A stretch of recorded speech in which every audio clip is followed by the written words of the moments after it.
accept that. Okay. So welcome.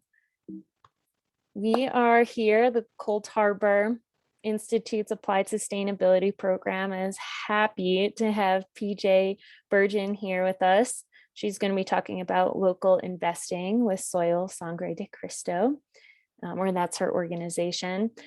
I just want to briefly mention Cold Harbor Institute. This is our winter webinar series. And Cold Harbor Institute is a nonprofit based in Gunnison, and it's our mission to be a learning laboratory for regenerative living practices. Our winter webinar series goes all the way through May, all the way through the winter. So we have PJ here this evening, and we will have our next December webinar will be December 14th at 6 p.m. That topic will be ecological restoration on the Cold Harbor Ranch. And we have our fellow Catherine Bickley will discuss the fundamentals of ecological restoration. She'll provide an overview of the abundant water resources on the Cold Harbor property and explore some of the potential for the ecological improvements there. You can register through Eventbrite. It's a free event. And we're excited to have that. But before we get started, I just want to share that if you enjoyed this evening, we are implementing a gift economy. So if you felt like you gained something from this webinar this evening, feel free to make a donation in any amount that you feel is appropriate at coldharborinstitute.org. We'll put a link in the chat and in the YouTube description. With that, I would love to introduce PJ Bergin. She's with Soil Sangre de Cristo. Take it away, PJ. Thank you, MJ. Very nice to be here and to meet also Jenny and Davis. I appreciate this opportunity. MJ and I have spoken with each other a number of times on the phone, and I took the opportunity just kind of at the spur of the moment in September and came over to, by the way, I am located in Salida, which isn't that far away, and took the opportunity just to come over on a beautiful day and met MJ in person and saw Cold Harbor Institute, the ranch, and loved seeing it. I've driven by it many, many times on my way through the Western Slope area, and it was great to see it in person and had a nice tour that MJ showed me all around. And so now I have much more of a visual impression of what it's all about. And certainly the mission of Soil Sangre de Cristo and Cold Harbor Institute parallels in many ways, especially about encouraging more and more regenerative farming practices through our whole area. And so what I'm going to do here is share my screen with, wait a minute, here we go, thank you. I still have sometimes a little bit of trouble with this, but I've got it now. So Soil Sangre de Cristo, and SOIL is an acronym for slow opportunities for investing locally.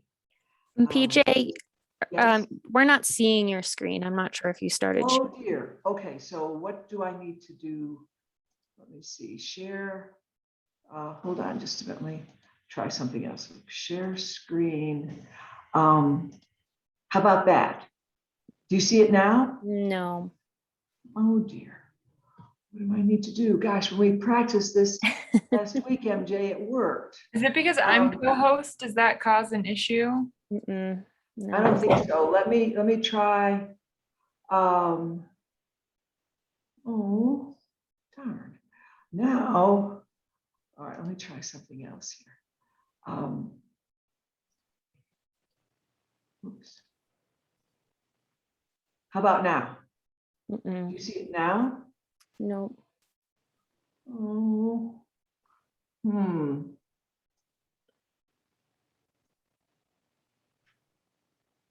wonder why you don't. Yeah, it was working just before. Just before what? Well, again, I'm a little inexperienced with this still. Good, so you can see it now? Yep. Great, thank you. All right, so I'll just say this again quickly. Soil Sangre de Cristo is the name of our region, and SOIL is an acronym for Slow Opportunities for Investing Locally. And the area that we are encouraging people to invest in is our farms and ranches. And I'll just start moving down the slides here.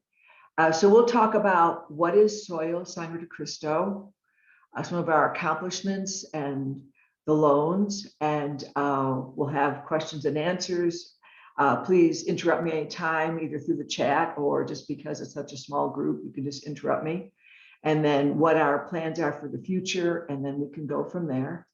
So Soil Sangre de Cristo awards no interest loans, 0% loans to farmers and ranchers. That is our mission.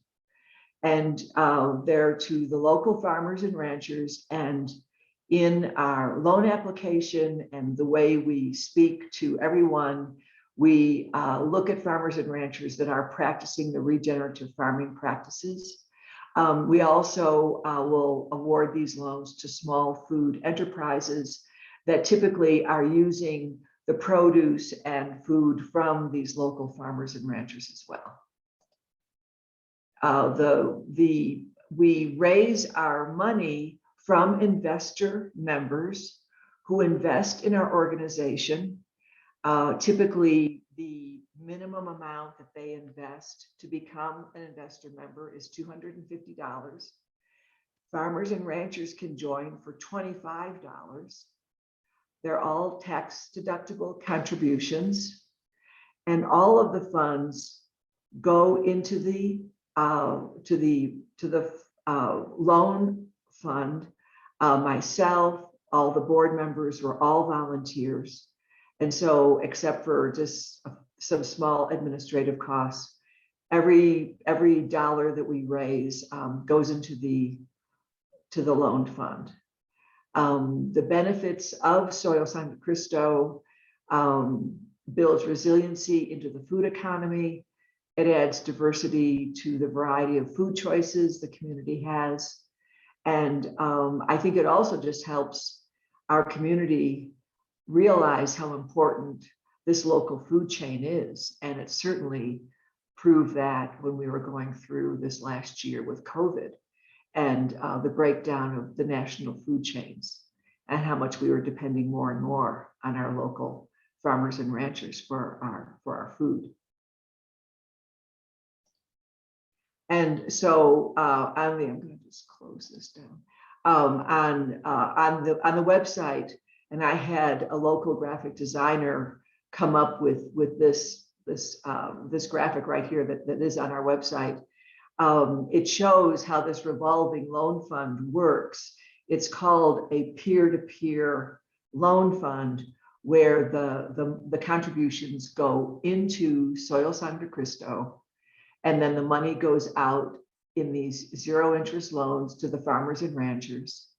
And then the farmer has this money to expand their farms in many ways. The loans are used for building maybe stronger hoop houses, expanding their irrigation systems. One of our loans was for refrigeration, so they could harvest their produce a little bit earlier in the week and still have it fresh and ready for the market on Saturday. Anything that they can do to strengthen their own farms and help them grow and be more productive, buy seeds, compost, whatever they need to do. And then the farmer is able to pay back the loan. We work separately with each farmer and rancher in determining the terms of how they'll pay back the loan. And then the money goes right back into the loan fund and goes out to another farmer and rancher with a new loan. So the money is constantly revolving, staying in the community and continuing to strengthen our food economy, as I have mentioned a few times. And this way, the money because it stays in the community, keeps strengthening, whereas people can invest in a mutual fund or something else, but the money then leaves our community and we never see the benefits of it. This way, it stays in the community and we continue to see the benefits.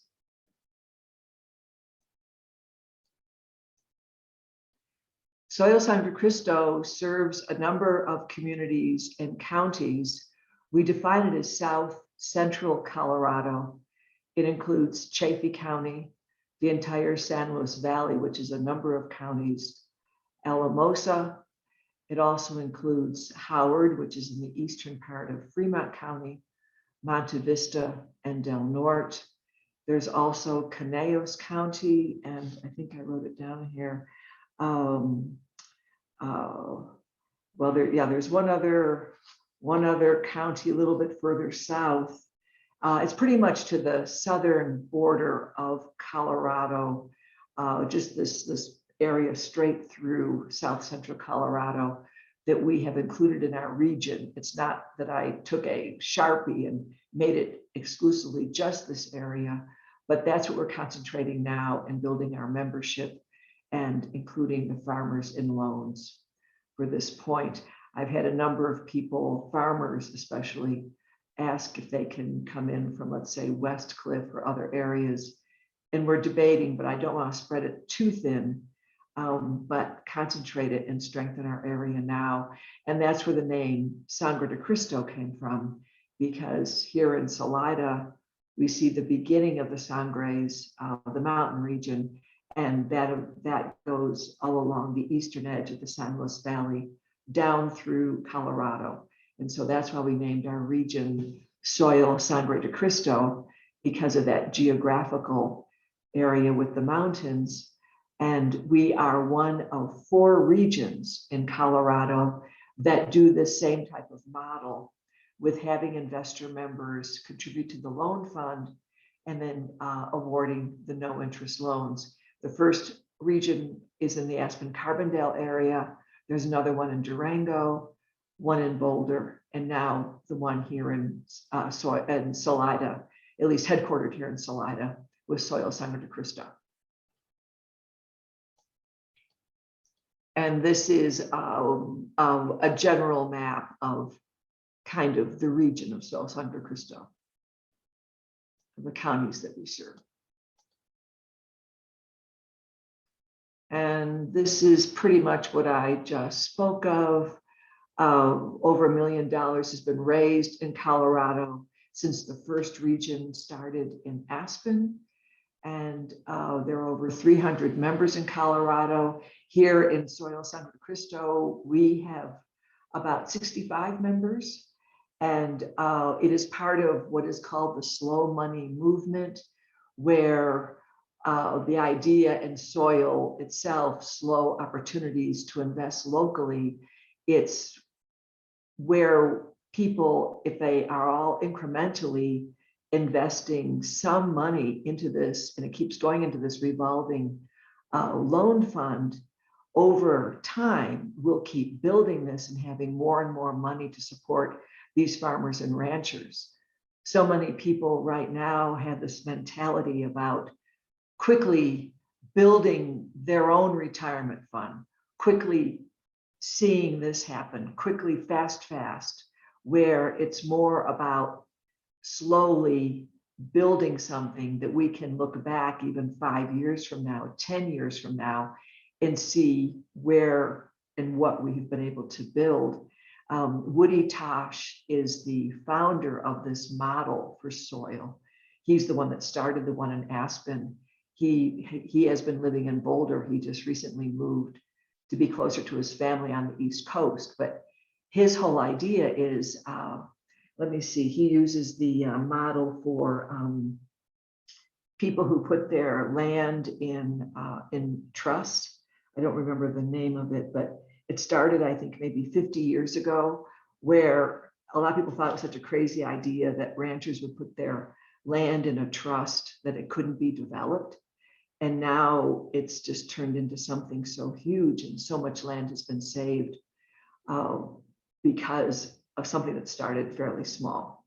So that's kind of the idea of this slow movement, slow opportunities to invest locally. The same kind of idea of how it can build and build over time. And of course, also helping people understand the regenerative farming practices and how we can get back to that, and the opportunities and the difference it can make over time as well. And then I mentioned it a little bit earlier, the no interest loans can provide funding for tractors, worker housing, irrigation, walk-in coolers, hoop houses, and washing equipment, among many other things that farmers and ranchers may need to improve their production and strengthen their farms.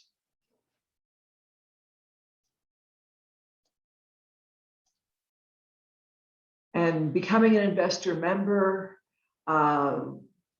people who are investor members become an influencer in their community.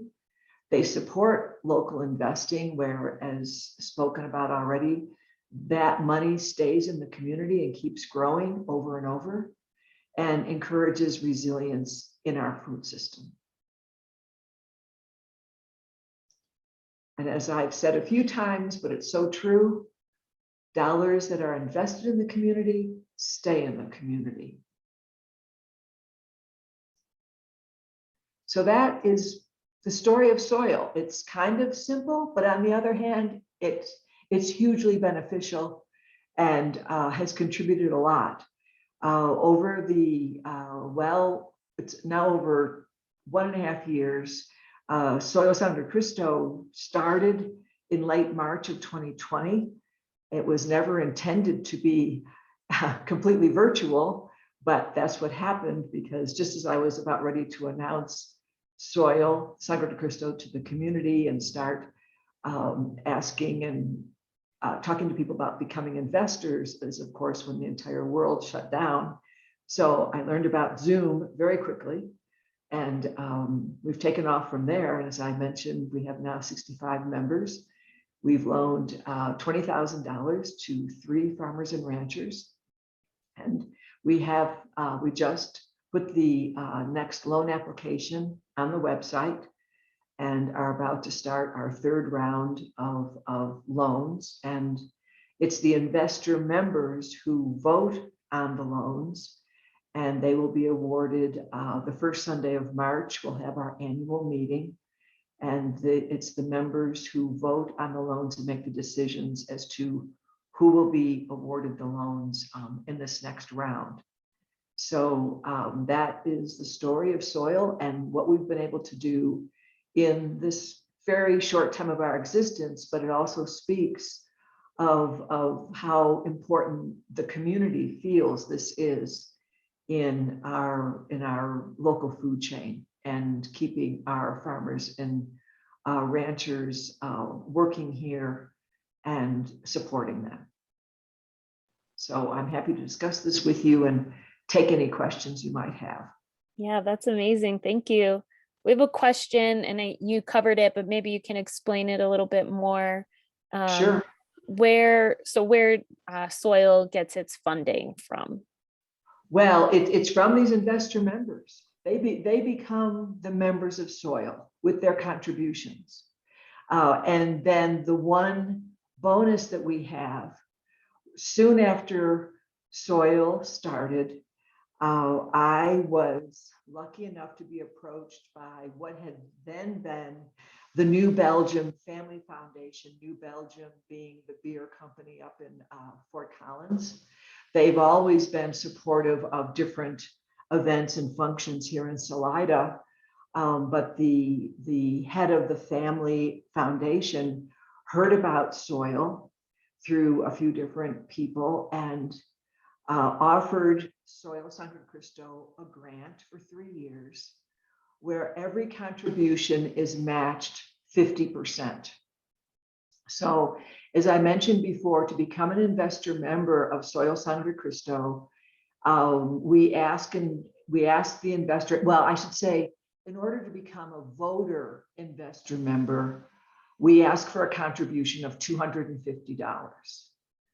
And we've had many contributions over and above 250, where people want to invest more, knowing that their return is a stronger food system, supporting ranchers and farmers. It's not like a mutual fund where they're going to get a percentage back. It's a stronger food economy, and that money is going to keep growing and revolving in this revolving loan. But we'll take that 250 as the minimum contribution to become a voter investor member. And that 250 is matched by this New Belgium Family Foundation. And so that 250 becomes immediately $375. And that has helped us immensely in building up our loan fund. So aside from the contributions we're getting from community members, we are also getting this very generous contribution quarterly from, it had been the New Belgium Family Foundation. New Belgium was sold soon after we had this agreement with them, and now they're called, the Family Foundation is now called the Mighty Arrow Family Foundation. You'll see them mentioned on the homepage of our website. And they have been, as you can tell from my explanation, extremely supportive. And the great thing about this is that they are on the Front Range, located in Fort Collins, but they obviously see and understand the importance of rural community food and why we need it here in the middle of Colorado. And they are willing to support it in such a way. And so that has helped us a lot with getting this loan, the loan fund off the ground, and being able to already have $20,000 out in loans. Wow. and have a nice amount to have our next loan awards the third time around already. That's within 2 years of founding Soil Sangre Cristo. But it's all through investor members, all through the community. That's where all the money comes from. great. That's amazing. That's amazing that how much support you've had. It's great to Yes. see. Yeah. And I thought because it was in tandem announcing Soil Sangre Cristo with COVID, I thought, my gosh, there's so many needs in our community. People were losing their jobs, stores were closed, I mean, just everything. I thought, this is just going to go to the very end of the line of what people are going to be concerned about. And it turned out to be just the opposite, where people realized, wait a minute, we need this. We need our local food. I think I mentioned that in the very beginning of the presentation. We've got to save this. And if anything, it just really was a wake-up call. And oh yeah, I did mention, because of all the national food links closing down and breaking down, people just, they got it right away. And it was just fantastic. And I had people wanting to be on the board and supporting it. And it's been great. The one link I'm still working on, although I think I'm solving it, is having a 21-year-old that knows social media. I'm the Facebook strength and Instagram is kind of weak. I'd like to get that a little bit stronger, but as I say, I'm working on it. And I think there's a person who's been working here as an intern, not the one who was leaving today, that they all wanted to celebrate with a beer. I was telling MJ about that, but another person who I think is going to help me with that. I can get that stronger, because the social media presence would help a lot. Yeah. And I haven't been able to get that going too well, but still, word of mouth, people talking about it, the board being very enthusiastic. I've had lots and lots of help and support throughout the whole region, and it's been huge. That's great. There's a few questions about the loans. Yes. So one of them came in, and it's how long are the terms, or how long do farmers ranchers have until they start paying back the loan? The 3 loans we have out now are all 3-year terms. They vary in how they're being paid back. As I mentioned earlier, we work individually with each of the awardees as to what works best for them in paying it back for them financially. Depending on the size of the loan, we would appreciate having the loans paid back within 3 to 5 years. 2 of the loans are $5,000. 1 loan is $10,000. All of them will be paid back within 3 years. One of the $5,000 and the $10,000 are being paid back quarterly. The other $3,000 loan is being paid back once a year. And the first payment was due this December, but I just got an email today from it's a husband and wife farmer, and I got an email from the wife, and she wants to pay back the loan early, and which is of course perfectly fine. Yeah. And she just was double checking on who to make the check out to our fiscal sponsor, and checking out or double checking the address and all. And so she'll be paying back her first payment a month early. Wow. And the other payments are coming in on time. So the terms vary depending on just agreements with each of the awardees. And as I mentioned, the highest loan was $10,000. And we haven't put any kind of a ceiling on the amount of loans we'd give out to any individual, but we don't want to give out all the money to one necessarily, because we'd like to spread the wealth around a bit. But and especially this time, the 3rd time, we have the most money yet out of the 3 times we're doing the loan awards, which is great. And we just wait to see what kind of applications we're getting in, what people are asking for to finance, and then we'll make decisions as we go along as to how many loans we will award and for how much they will be. Yeah, that's great. The other question is, is there a limit, or what are the a limit to what the loan is used for? Not really. Again, because we're still new at this, and so we haven't made any hard decisions as it can't be for this, only for that.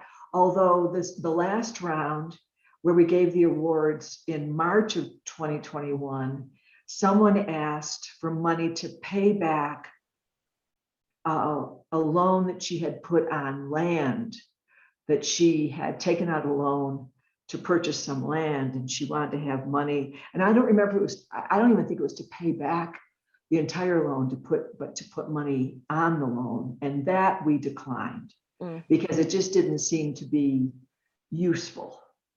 But it's more, as I've been explaining, for something that's going to really be towards success of the farm you already have, in buying equipment, or improving something you already have, or getting you that much further of what you can do. And we just thought putting money on a loan just didn't seem to be a good use of how we could distribute the money. But again, those are decisions that we just make as we're looking at each of the loans. Great. Another question came in: is Soil looking to expand and work with any other nonprofits, or expand into any other regions? Well, to work with other nonprofits, I'm always looking for ways to collaborate.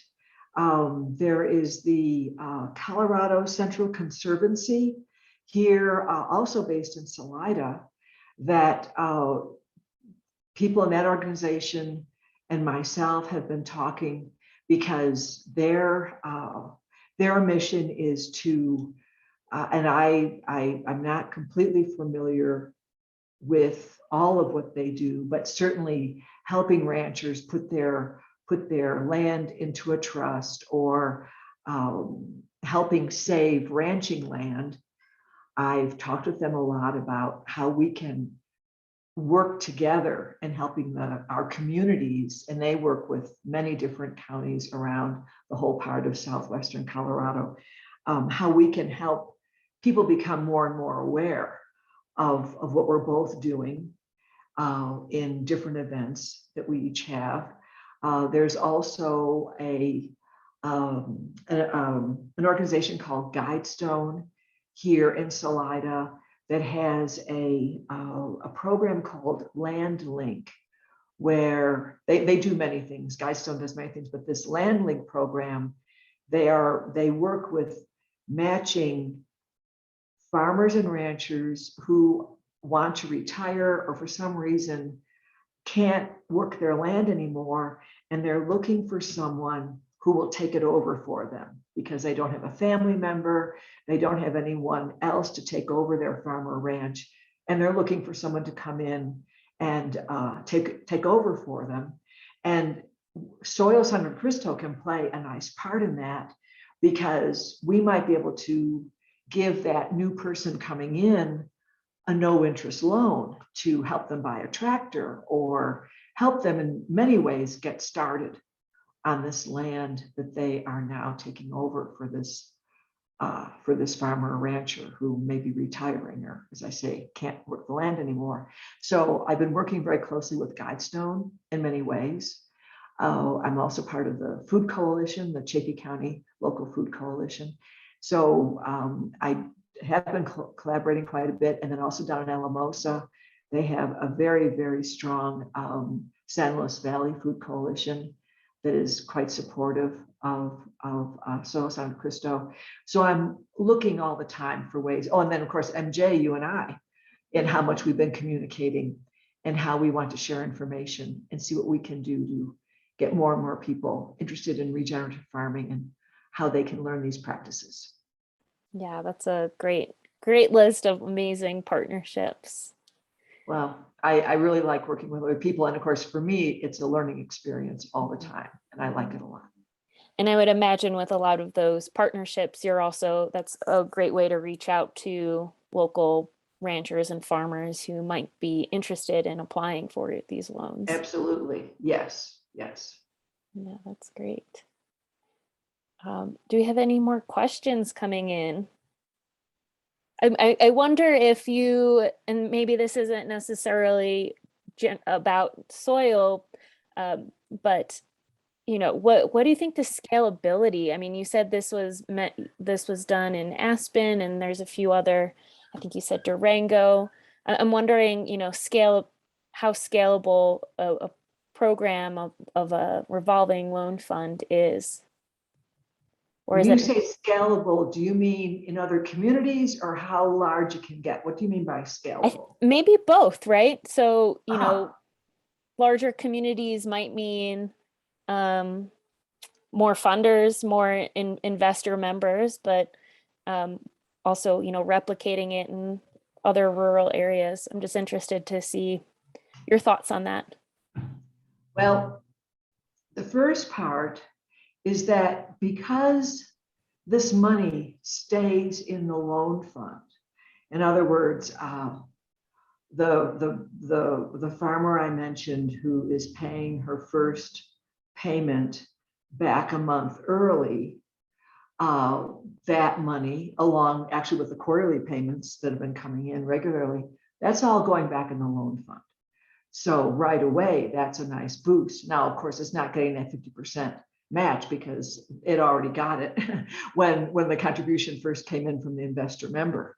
So that money will right away be in the loan fund. So when we start looking at these applications for the next awards, we have that money again to loan out, which is a nice amount. We also have the original, members were signing up all through 2020. We've had new members through 2021. We've had renewals from the members of 2020 sign up again and give their $250 or their $500, that 250, 500, whatever their second contribution is, because it's an annual membership, is being matched again by the 50%. That 50%, of course, is a wonderful bonus, but you can begin to get an idea of how our loan fund is building, because it's all being driven by membership, by investor members. So that scalable is great, but it takes a lot of intention, not only by the board in encouraging people to become members, and then to have one of the board members, it's many times me, but I'm helping the board to understand how important their role is, to reach out to someone who where it's time for them to renew their membership, and remind them, hey, it's time to renew your membership. And they usually will renew, but they don't always remember that it was May of last year that they signed up. It just takes this constant communication. And then, of course, we have a typically monthly newsletter. It's just always trying to stay in front of people, letting them know what we're doing, what our accomplishments are. It's a lot of work. It's just a lot of work. But in my mind, it's so worth it. So all of that. And then the second part of your question, the type of communities in Aspen, their area, their region is, I don't know, square miles wise, but it's probably about half the size of what Sangre Cristo is.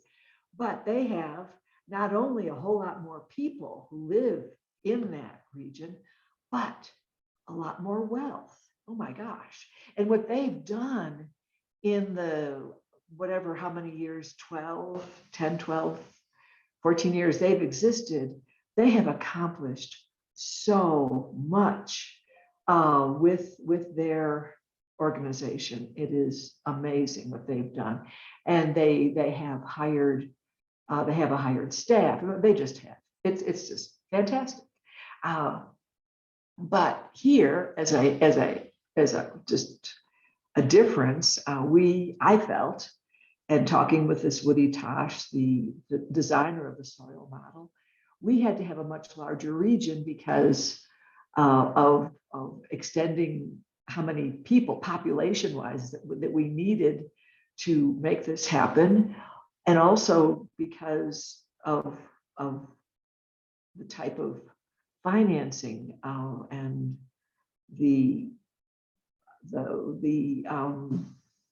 well, what I'm trying to say, without being negative, but the type of income people have or not have around here.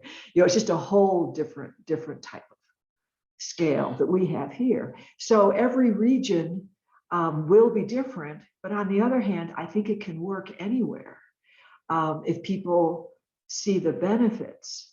But there are farmers everywhere, and people have a right to have local food, but there has to be that intention of wanting to make it work and supporting it. I think it's the biggest part of Jay, and helping other people in their communities to understand it. Absolutely. Jenny says, I agree, exclamation point. Yeah. And and I came from, and I've told you this, MJ, but for my whole life, I've number one been an entrepreneur.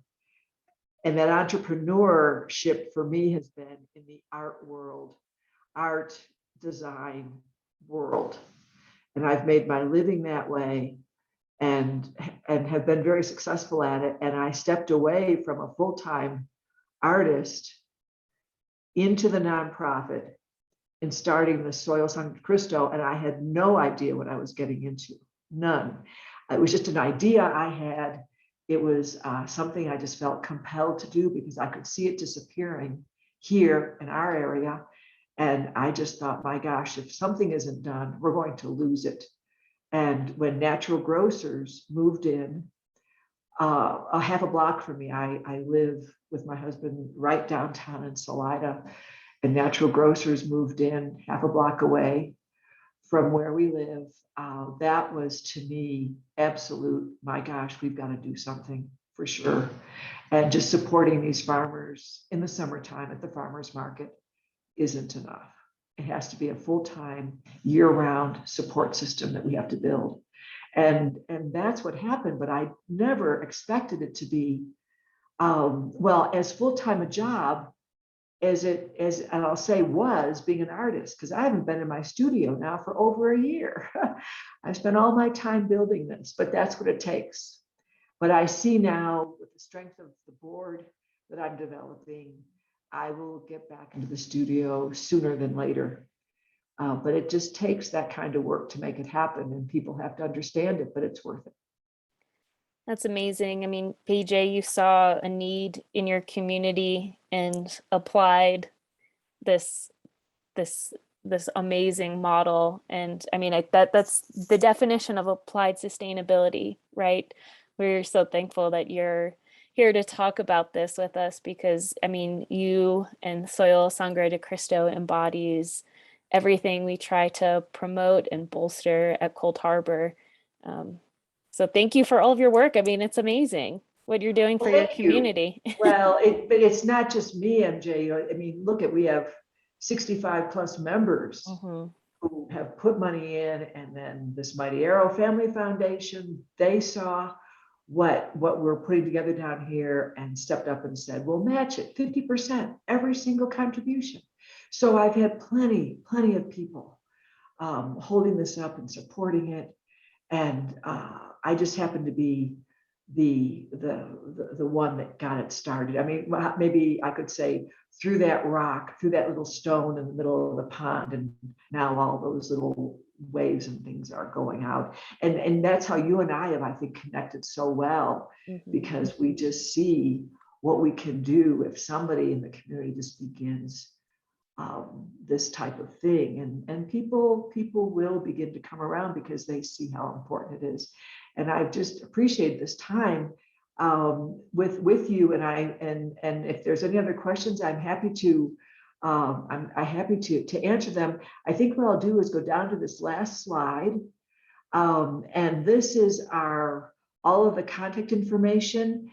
The website is soilsangredecristo.org. And we are under the umbrella of the 501c3 of our fiscal sponsor. So all the contributions are tax deductible, and of course, the 50% match. This is the email address, soilsangredecristo@gmail.com. This is my name, PJ Bergin, and this is where I can be reached either by phone call or text. Well, thank you so much, PJ. This was so informational. So, I mean, just so inspiring as well. Thank you for spending your evening with us. Yeah, thank you, PJ. MJ started talking about soil a couple of months ago, and she was so excited. And so I'm really glad to finally hear all about what you have going on over in Salida and around Colorado. So thanks for being here tonight. Well, it's my pleasure. It truly is. And I know that we will be crossing paths again more and more frequently, because as we said earlier, from our parallel missions, as things continue to grow, and the more that we can collaborate and work together, the stronger that we will both be in our messages to all of our communities. Mm-hmm.